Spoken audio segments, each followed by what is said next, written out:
Welcome to Church Experience Online. We're so happy you joined us today. As you watch this teaching video, if you have any questions or need help getting connected, please don't hesitate to reach out by phone or email. Also, our website is the best place to go if you'd like to access helpful growth step resources, join a serving team, connect in a life group, get your questions answered, or support this movement financially by giving online. At the end of this teaching video, you'll hear one of our Church Experience Worship original songs, and we hope that gives you an opportunity to worship and reflect on what you've learned. Thanks again for joining us at Church Experience Online.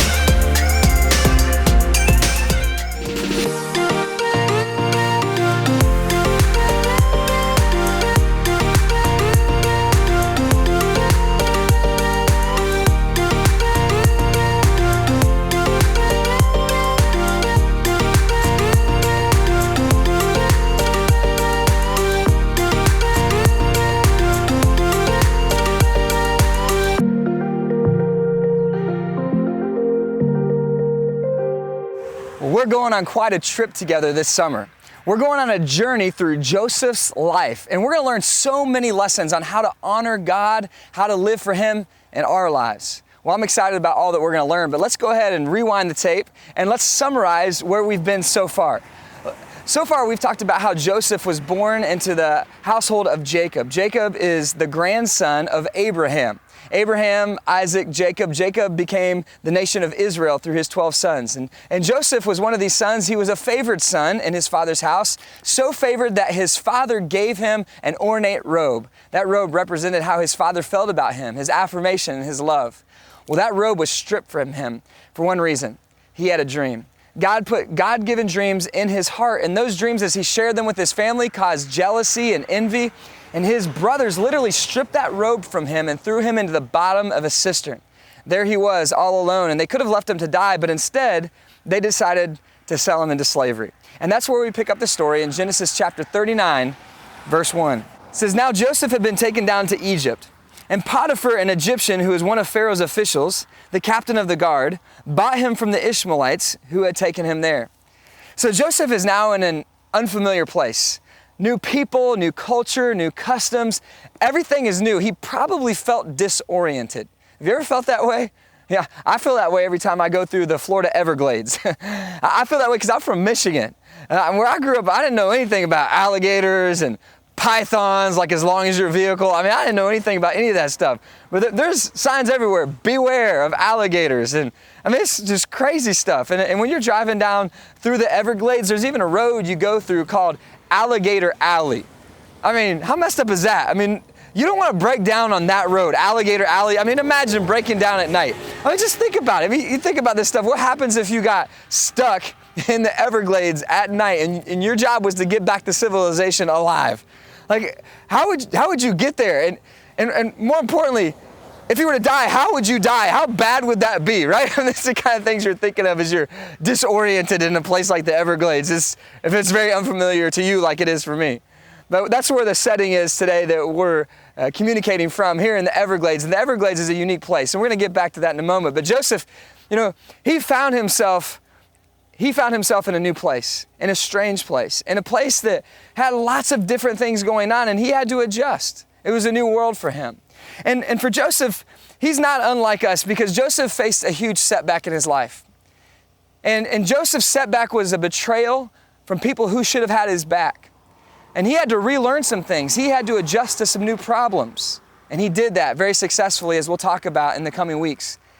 But I wonder what setbacks might be going on in your life right now. Some things you might be tempted to be discouraged by. I wonder what setbacks there might be in an important relationship or a marriage or with some children. I wonder what breakdowns could be going on in some of our lives when it comes to our careers or our finances or maybe our overall happiness. Maybe there's been a setback in our health from a bad doctor's report. I don't know what the setbacks are in your life, but just think about it for a moment. What are some of the challenges that you might be facing?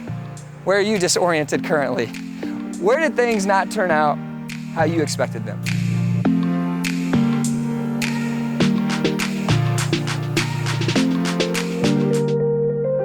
So when it comes to those setbacks in your life or the setbacks that do come into your life down the road, know this: when you're drained or defeated you don't have to be done. You don't have to be done. You don't have to quit.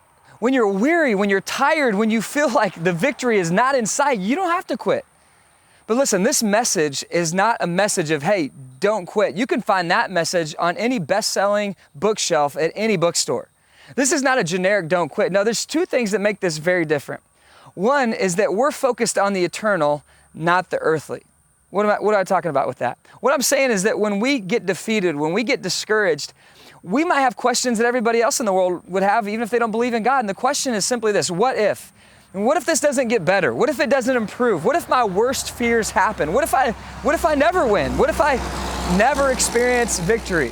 And we have all these what if questions, but that's short-sighted. What if is very short-sighted. It's focused on the earthly.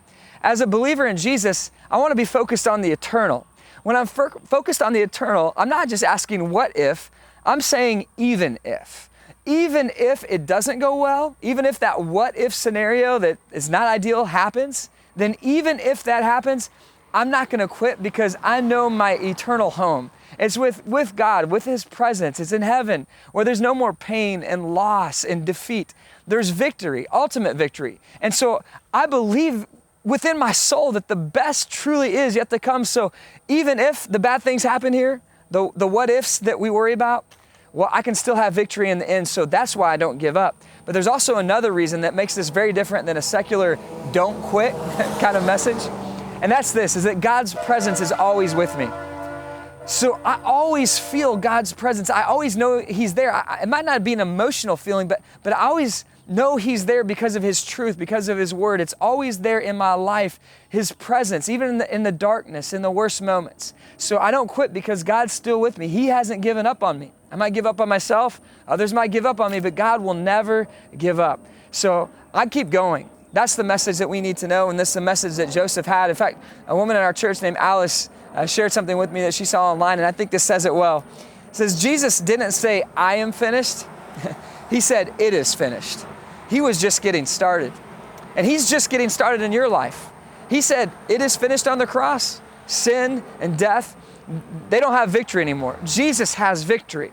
And really, in your life, you might feel defeat, but when your life is founded and grounded in Jesus, you can have victory over whatever the world brings at you. Eventual victory will come. We know in the end that Jesus will win, and He can win in your life if you allow Him to. So know that He's just getting started. Also, don't make decisions in defeat that keep you there. Some people, when they face defeat, they make bad decisions reactively against the problems that come, and they end up staying in defeat and living in defeat long term. I think we need a resiliency in our life. In fact, I was talking to a good friend recently, and I told her one of my hopes is to teach my kids to be resilient. Because in life, you're continually facing problems, right? I mean, you know this, that they're always popping up in your world, and it might be a career problem one week, or a relationship problem another week, or a financial or health problem. And resiliency is the ability to bounce back. When you get down, and everybody gets down, everyone has low days, dark moments, seasons where it feels like a drought. But resiliency is the ability to bounce back and not stay down when you're defeated. And Joseph, he hit a really difficult spot, and he was in a low place, but he had a resiliency about him that I absolutely love. And you see it in Genesis chapter 39, verse 2. It says, the Lord was with Joseph. So he's disoriented in this new place. And it says, he was with Joseph so that he prospered, and he lived in the house of his Egyptian master. So as he's living in this new place, he's in this new home where he could have been very discouraged, but he stayed faithful and he didn't quit. In every relationship that you're in, I guarantee there's going to be moments, if it's a long-term relationship, where there's down moments. Every group that you're a part of, or church community, or anything you're involved in, there's going to be low moments. Things are not always going to go ideally at how you want them to. Any journey that you're on, any trip that you take, there's going to have low points. But resiliency is the ability to bounce back when those moments hit and to not quit, to not give up. You know, I love the idea of airboats. The first airboat was invented in 1905 in Nova Scotia, Canada by Alexander Graham Bell. The earliest airboats to really see any kind of action were in 1915 when the airboats were used by the British Army in World War I. Airboats were not really widely used by civilians until the 1930s. And they are so much fun. I mean, you can take a trip through the Everglades on an airboat and you can see alligators, you can see beautiful birds, you can see trees and water. It is just a great time. I love a good ride on an airboat. And you know what? If you think about airboats and how they were first invented, I mean, somebody had to look out and see something that everybody else saw before and say, you know what? I got an idea. Because everybody else before then would have looked out and said, I don't know how we're going to get through this. How are we going to get through this swamp? I don't know. We're going to have to go around it. And somebody took a flat boat and they put a big fan on it. And they said, come on, let's go. Let's do this. Whatever it takes. And I think that's the heart and the mentality of a follower of Jesus. Someone who's walking with the Lord. Hey, whatever it takes, it's for Him and He's with us. He's on our side. So even if I'm in difficulty, even if I'm in defeat, I'm not going to stay there. Whatever it takes, I'm going to press on because God is with me and He wants to work in my life. He wants to do greater things. And so I'm all in, whatever it takes. So you're going to face obstacles. We know that. So maybe this lesson in your teaching notes will really help. How resilient am I at facing obstacles? How resilient are you? That's a good thought to take into your prayer life this week and just spend some time wrestling that down with the Lord, saying, God, how resilient am I? Do I give up too quick? Do I trust you enough? Even when it gets harder, do I only follow you when the blessings come? Do I only follow you when it's easy? Well, progress always requires overcoming great obstacles. And if you want to see God do great things in your life, and Joseph, by the way, was going to see God do some great things in his life, you have to overcome obstacles on the way. In fact, the road to seeing God do great things in your life is less like a highway and more like trudging through a swamp where there's difficulty and danger on every side.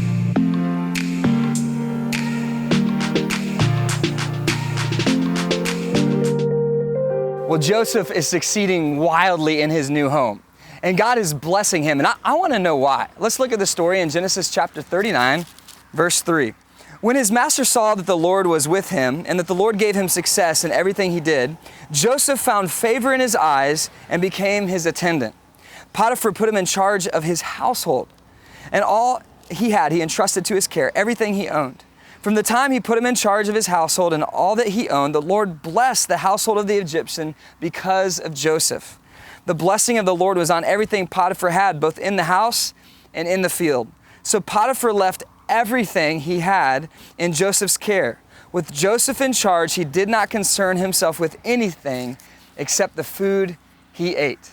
So Joseph did not choose his circumstances. And you know what? You may have not chose your circumstances either.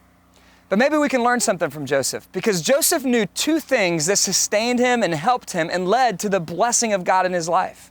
One, he knew that God was with him. Even though he was no longer with his family and he was in a foreign place, even though he was in the middle of hardship and he may have felt alone, he knew in his heart that he was not alone. It says the Lord was with him. Also, Joseph knew a second thing that's very important. He knew that although he couldn't control his circumstances, he could control his response to his circumstances. And that's exactly what he did. He kept honoring God. He kept being faithful. And instead of complaining about his situation, he committed himself to it. And he did his best, and God blessed him because he gave his best. You know, it's interesting because sometimes we wonder, how do I get under the covering of God? And isn't that what we want? To be under the covering of God, the blessing of God? And when we fall into hard times, we get into bad circumstances, isn't it easy to question, well, God, why did you allow this to happen? Joseph could have easily slipped into self-doubt and discouragement. He could have got angry at God for his circumstances, but he didn't. He stayed under the covering and blessing of God because he was faithful to God and he maintained his faith, even though his situation seemed futile. You know, a lot of people move down to Florida. I've realized this over the last 5.5 years that the people come from the Midwest, they come from the Northeast. You'll meet a lot of people from New York and Boston, places like this. And a lot of times they come down because they say it's too cold up there. It's just too cold.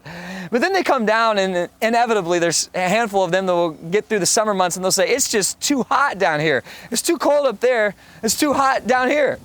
And then what they'll do is they'll move halfway back. We actually have a phrase for this in Florida. We call them halfbackers. They come all the way down, it's just too hot, so they go halfway back and they land somewhere in the Carolinas or Tennessee or Kentucky or something. And unfortunately for them, they realize that in the middle of the country, they still have winter, so they're still too cold, and then they still have summer and it's just as hot, so they're too hot. So they're miserable all the year now. They're too hot and too cold. So I think the right way to do it, for those of us that are living here in Florida, is to learn how to handle the heat.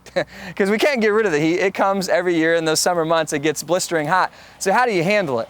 Well, one of the things that you observe over time is that if you're observing a crowd, you'll see the newbies, you'll see the transplants, the people that have just come in, and you'll see them wandering around, maybe at a park or a party, and they're out in the sun frolicking and having fun, but they're getting sunburned and they're sweating profusely and they're hot and miserable. But then if you look over to the fringes and the edges, you'll see the locals. You'll see the people that have lived in Florida for quite a while, and they're under shade. You know, they're covered, and they realize that it's a lot less hot when they're standing in the shade.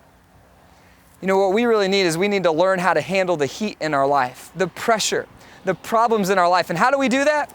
I'll tell you how we do that. We do that by coming under the covering of God, by coming under the shade of God's blessing. Listen to Isaiah chapter 25, verse 4. It says, "You have been a refuge for the poor, a refuge for the needy in their distress, a shelter from the storm and a shade from the heat." So He's a shade from the heat in our life, a shelter from the storm.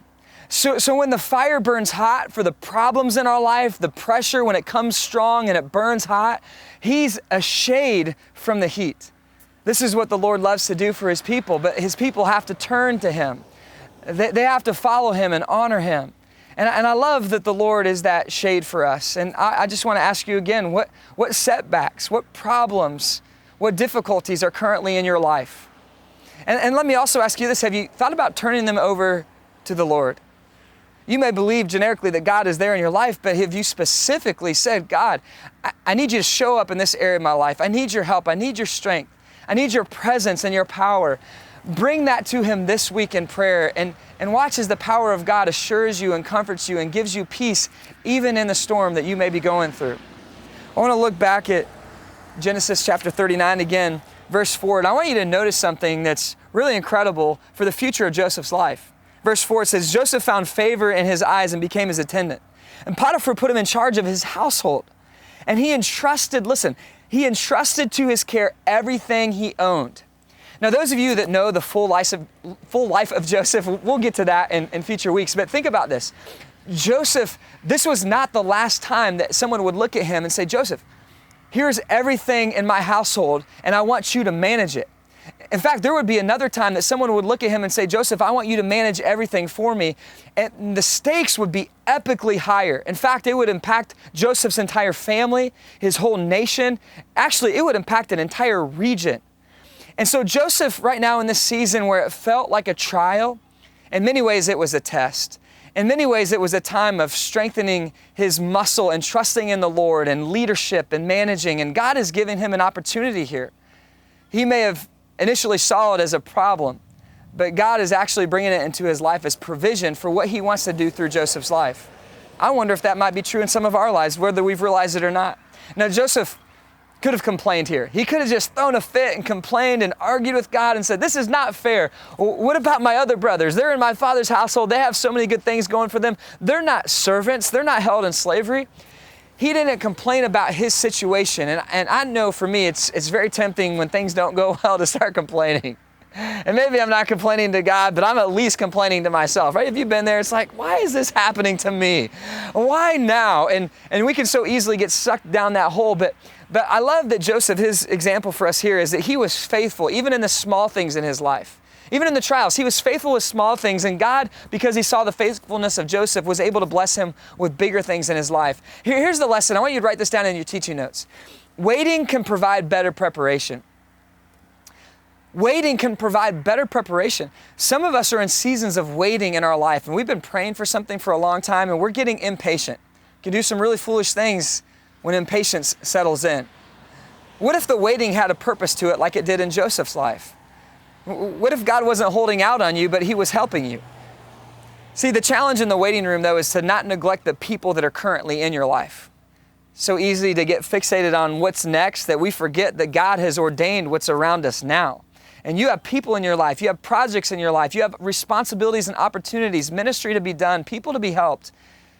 The problem is that sometimes we can get too focused on ourselves, and we can get too self-introspective. And there's a point and probably a line where we can cross when it becomes all about us. It's good to reflect and think about our ways. We know that, but But you start thinking too much about your situation and why me and how did I get here and what about my future, we can forget that God, a big part of His purpose in our lives is to serve those around us now and to be outward focused and more importantly, upward focused on Him and trusting in Him. So the waiting room, it can be challenging in our life, but there's a purpose in it. You know, I was so anxious to get down to Florida, and I love living here in Florida. Not only do we have these beautiful Everglades, but we have beaches, and we have so many amazing people from all around the world, and there's so much to do, and I love the area, but more importantly, my heart was beating fast for the mission. I was coming to Florida, not just for the geography, I like Florida, but I was coming here for a mission. There was 3 million people in the Tampa Bay area, and most of them I knew would not be in church on an average weekend and not following Jesus and not living for Him and not headed for heaven. So I couldn't wait to get to Florida. So when we left and pulled out of our driveway in Michigan, and we wanted to go to Florida, but God put a little waiting room in there between Michigan and Florida. And He provided actually a great opportunity for me to go to 12 Stone Church for 7 months in Atlanta and serve on their team there. And the purpose was mentoring. It was a provision provided by God through my mentor, Pastor Kevin Myers. And he said, Brandon, why don't you come on down here? Your wife's pregnant and you already have 3 kids. And instead of trying to birth a baby and birth a church at the same time, why don't you come here? And by the way, we'll pay your salary while you're here and we'll pay for your health insurance. And we didn't know what was going to happen with all those things as we were heading down to start a new church. And so that was a blessing. And then I was able to do fundraising while I was there, and I was able to prepare myself and lay the vision for what would be eventually church experience. And what I saw initially as a delay in my plans was actually a perfect part of God's plans. You know, it's very possible that the things that you're waiting on now may be purposeful and a part of God's plan. Have you surrendered your plans to God?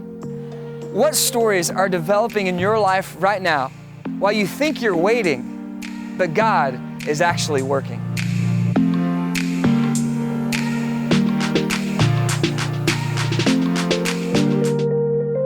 Well, let's get back to the life of Joseph. Genesis chapter 39, verse 6. Now Joseph was well built and handsome. Hold on, ladies. Like, this is your guy. He's single. He's good looking and he's well built. I mean, he's a stud, all right? So this is the guy. And somebody takes notice. Check it out. Verse 7, after a while, his master's wife took notice of Joseph and said, come to bed with me. All right, you thought drama only happened in our world. This is a long time ago, but it's going on. Verse 8, he refused. With me in charge, he told her, my master does not concern himself with anything in the house. Everything he owns, he has entrusted to my care. No one is greater in this house than I am. My master has withheld nothing from me except you because you are his wife. How then, listen to his perspective, how then could I do such a wicked thing and sin against God? And though she spoke to Joseph day after day, she's persistent, he refused to go to bed with her or even be with her. Wow, Joseph did so many things so well here. I'm amazed. So let's just list them out. So Joseph is a man under authority. He respects the person that God put over him, and he's honoring his authority. He's honoring God. He's saying, how could I do such a wicked thing to God? So he's pleasing to God. He refuses to commit adultery, so he has sexual integrity in his life. Not only that, he sets up good boundaries, and he says, he refused to be with her. He wouldn't even be around her. He did so many things so well. It's like, how did he do all that? It's kind of like when I'm watching Steph Curry or James Harden pop a three-pointer deep behind the line when there's a defensive player on him, the hand in the face, they're falling back. It's like, how in the world did they make that shot? I look at this guy, I'm thinking, that's incredible. Joseph had such amazing integrity. Integrity. Where does that word come from? You know, the word integrity actually comes from the root word integer. And you know, think of like a whole number. It means without deviation. So you can picture like something with no inconsistency. If there was, let's picture this being a branch, if it had another twig growing out of it off to the side, that would lack integrity. So integrity is in a sense a form of consistency. It's a form of no deviation, nothing lacking, always consistent. You are who you say you are. And Joseph, he was the real deal. Behind the scenes, he was who he says he was. And I love that. I'm amazed by all these things that he did. So how about you? I don't want to step on your toes unnecessarily, but I do want to ask a question that could help. I mean, how are you living with integrity? Is there a deviation? Are you who others think you are? How about when no one but God is looking? Who are you? How's your character at work and at home? How's your character when it's just you? Are you honest? Do you lie, cheat, or steal? How's your language? Is it pleasing to God, the things that are coming out of your mouth? How about your heart and your motives? Do you do everything you do with all your heart? Or is there an apathy underneath the surface of everything you do? Do you do what you do with excellence? Do you do it for the Lord? Are there any hidden secrets in your life that God knows about but that maybe you've successfully, at least for now, been able to hide from others? Do you have integrity? Joseph, listen, this is so important. Joseph had integrity. He wasn't perfect. Only Jesus was perfect. But Joseph was a man of God. And God, as you're going to see in his story, as we take this trip together, God blessed the journey that Joseph was on. God did great things through his life. And one of the reasons why he did was because Joseph was a man of integrity. How's your integrity? Well, specifically his integrity, you see here shining through in the area of his sexuality. And lacking integrity in the area of sexuality has destroyed many people and even many Christians. Andy Stanley said this about it. He said, "Nothing has stolen more dreams, dashed more hopes, broken up more families." And isn't that heartbreaking when we see it? It's messed up more people psychologically than our propensity to disregard God's commands regarding sexual purity. Most of the major social ills in America are caused by, he says, or fueled by the misuse of our sexuality. Wow. That's why this point is very important in your lesson notes. I hope you'll write it down and take it with you throughout this week. Sexual desire is destructive if left undisciplined. Your sexual desire, if not disciplined, can ruin you. Think about it. It can ruin your family. It can ruin your future. See, God's blessing was on Joseph because he had integrity, even in this critical area of his sexuality. You know, God teaches that sexuality is a beautiful thing. It's a blessing from God. He created it. It was his idea. And he blessed us with that gift. But he said, you know, this is meant to be in the confines of how I created it. And I know best. It's meant to be within a marriage. And I want a man and a woman to enjoy this gift and to procreate and have children. I want it to be a beautiful thing. But much like a fire that has great qualities when it's contained in its boundaries, you can be kept warm on a cold night by a fire. You can cook your food over it. But man, if that fire goes outside of its boundaries, if it's unleashed, it can cause all kinds of destruction. And God tells us in his word not to limit our freedom or our joy, no, but to increase our joy. He says, I've created it within certain boundaries. And when you start to take it out of those boundaries, it can be destructive. And so God tells us how to use our sexuality, not to limit us, but to free us so that we're not encumbered by all the things that would destroy us through the misuse of our sexuality. Well, Joseph honored God in his sexuality, and I wonder if that wouldn't also be another good reflection question today, as we're asking a lot of questions. If that was a question we could just sit down together and talk, just the two of us. How you doing?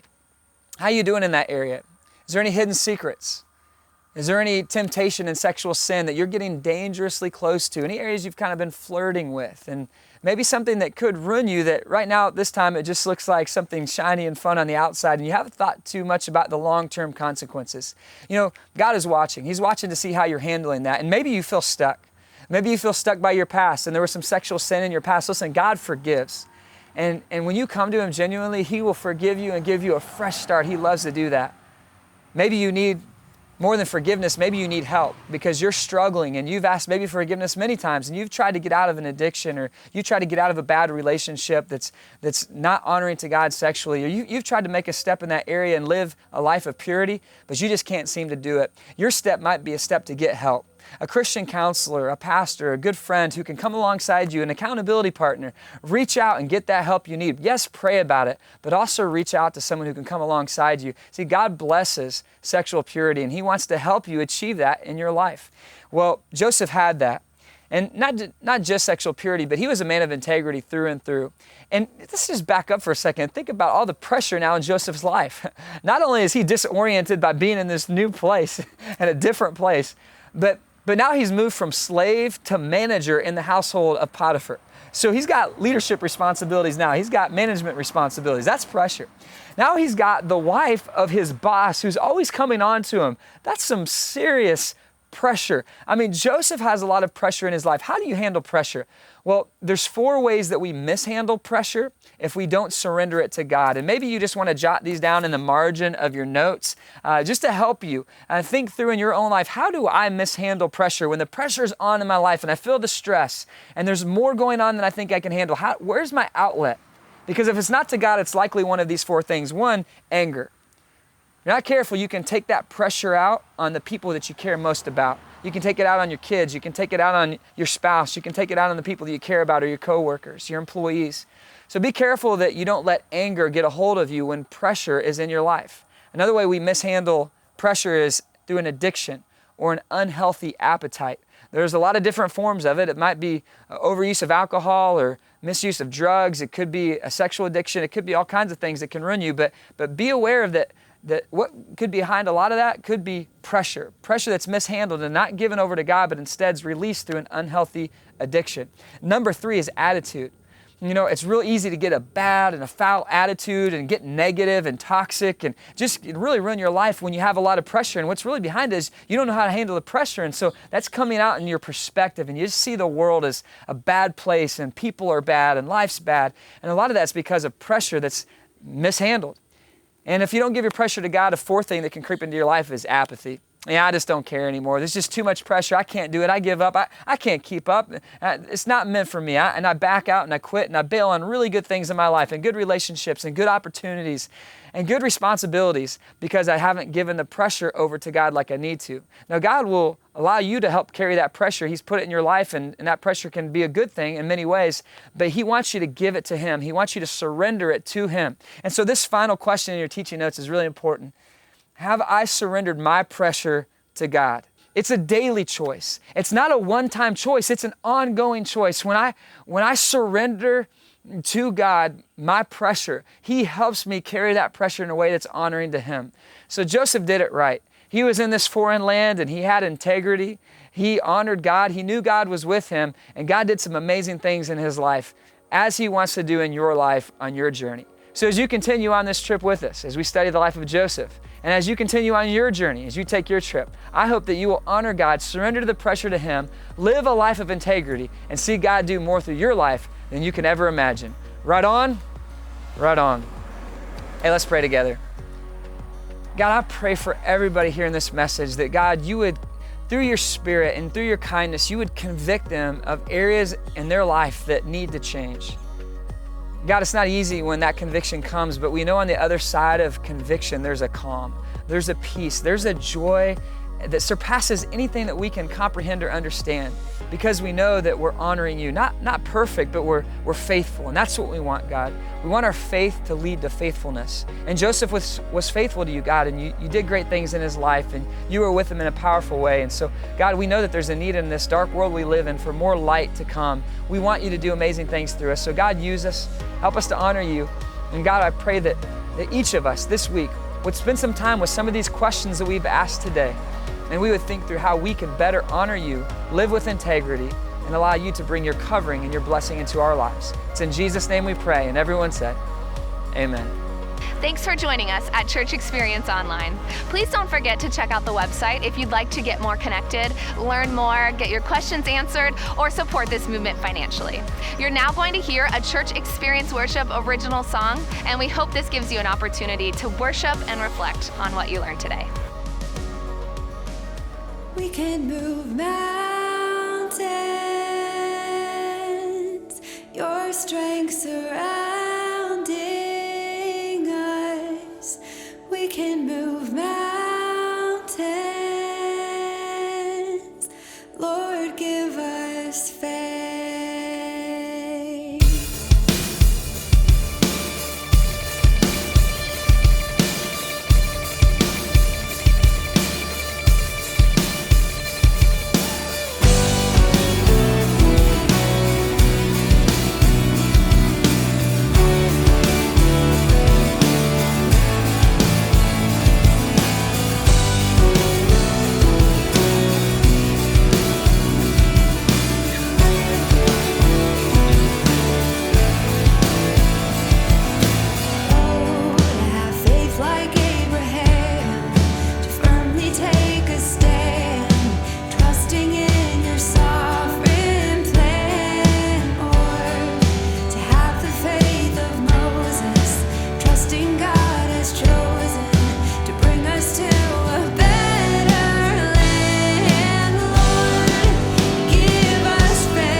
be just like you, Jesus, obeying all you teach us, pressing on toward